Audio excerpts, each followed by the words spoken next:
अब ध्रुव जी के वंश में राजा अंग हुए, राजा बैन हुए। राजा बैन बड़े ही पाखंडी राजा हुए। उन्होंने उनके राज्य में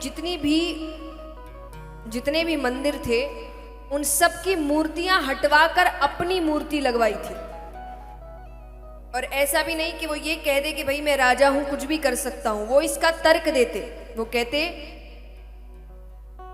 कि शास्त्रों में लिखा गया है एक राजा के अंदर 6 देवता निवास करते हैं, उस हिसाब से मैं ही भगवान हूं, मेरी पूजा करो।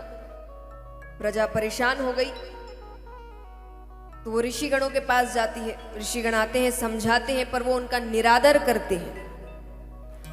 तो उनको तो क्रोध भी बड़ी जल्दी आता है साधुओं को। तो उनको क्रोध आया। उन्होंने क्रोध में आकर श्राप से उसको भस्म कर दिया। अब राज सिंहासन खाली, दूसरा कोई योग्य है नहीं बैठने को। प्रजा कहे कि अब कौन राज करे। ऋषिगणों ने कहा कि अगर और कोई योग्य है नहीं तो आप कहें तो भगवान को ही बुला लेते हैं। सब बड़े प्रसन्न हुए। तो एक लोटा जैसा पात्र मंगाया गया, उसमें कुछ दूध डालकर जो राख बचती है उसका मंथन करते हैं। मंथन करते करते ऋषिगणों के आशीर्वाद से, उनकी प्रार्थना से भगवान राजा पृथु के रूप में वहां प्रकट होते हैं। ये भगवान का एक अवतार हुआ। इन्हीं के नाम से धरती का नाम पृथ्वी पड़ा। राजा पृथु से पृथ्वी।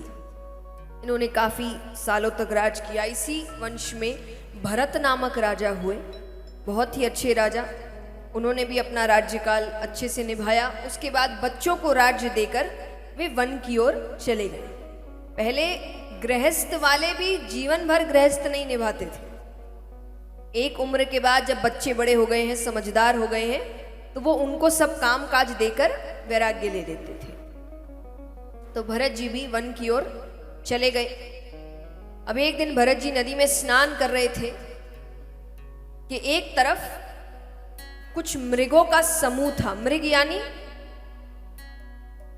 हिरण। तो मृगों का समूह था। उसमें एक मृग मादा भी थी जो गर्भवती थी।